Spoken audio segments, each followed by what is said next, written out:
Every evening, the wife would sit by the window and look down into the garden below, which was owned by their neighbor, who was rumored to be a sorceress. One day, her eyes fell upon a fresh bed of Rapunzel. So fresh and luxuriant was the lettuce, she felt a terrible longing to taste it. Day after day, her craving grew, until she began to suffer from it. She told her husband, "I will die unless I can have some of that Rapunzel." So her husband snuck into the garden that night and picked some Rapunzel. Just as he was leaving, the sorceress rose up behind him and screamed, "How dare you steal my Rapunzel! You will pay!"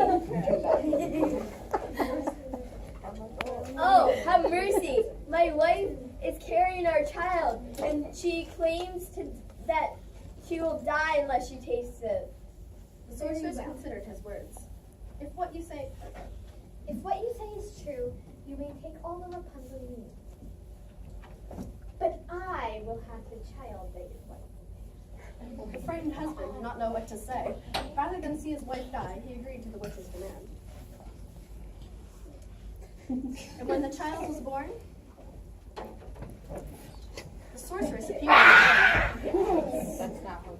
She named the baby girl Rapunzel and carried her away.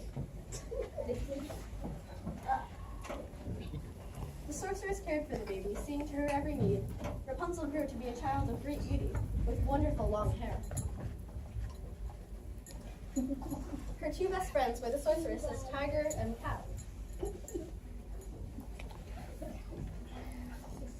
When she reached the age of 12 years old, the sorceress led her into the forest to live in a high tower. The tower was a great column, rising in the middle of the woods. Although it looked narrow on the outside, on the inside it was large, with many elegant rooms. Yet no door led to this tower, and its only window was at the very top. When the sorceress wished to enter, she stood below the window and called, "Rapunzel, Rapunzel, let down your hair!" Then Rapunzel would unpin her braids, wind them around a hook on the window frame, and let them tumble all the way to the ground. The sorceress would then grab hold of them and hoist herself up. For years, Rapunzel lived alone in her room above the treetops, visited only by the sorceress. Then one day, a king's son came riding through the woods.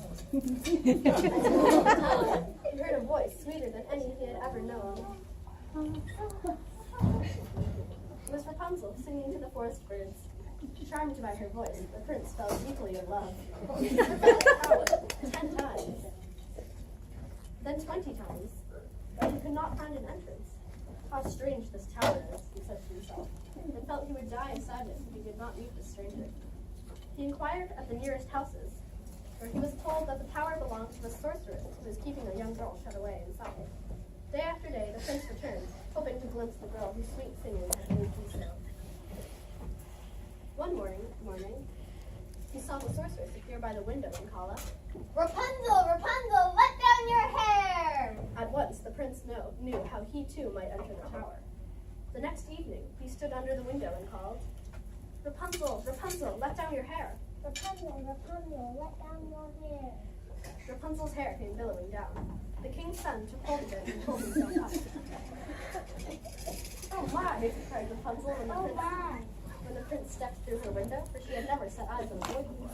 But he began to speak to her in such a friendly manner that her fear was soon gone. "The singing was so beautiful," the prince told her, "that I knew I must see your face, or my heart could have no peace." Rapunzel saw that he was young and handsome, and in her own heart she felt a happiness she had never known. And when the prince, grown bold, proposed to marry her then and there, she said yes. They held a ceremony in the tower, and every evening after that, he returned.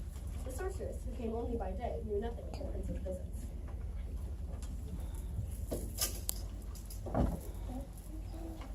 One day, during the prince's daily visits, the sorceress came early to Rapunzel's tower.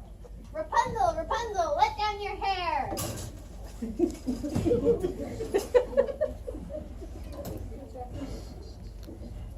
As soon as she saw the prince, she immediately understood what was happening.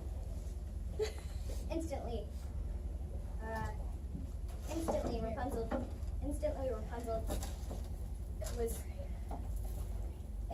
the sorceress cut off her hair and sent her enraged. She seized the braids and coils of Rapunzel's silky hair and sheared them off. She sent the miserable girl into a wild country to live alone, with no one to care for her. except for the cat. After a few months of living in the wilderness, Rapunzel found 2 children, who she soon made her own.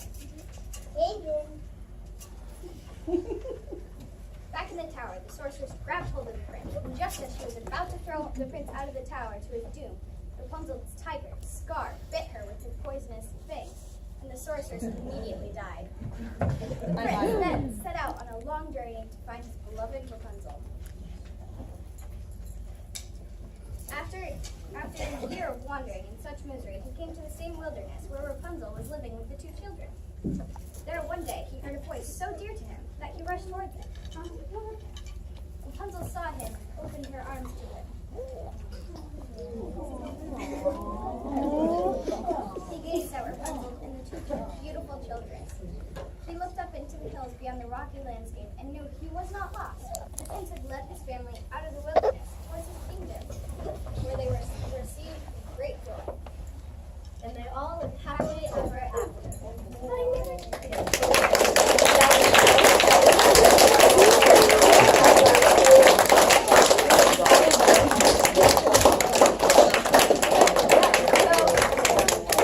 Maeve was the light switcher.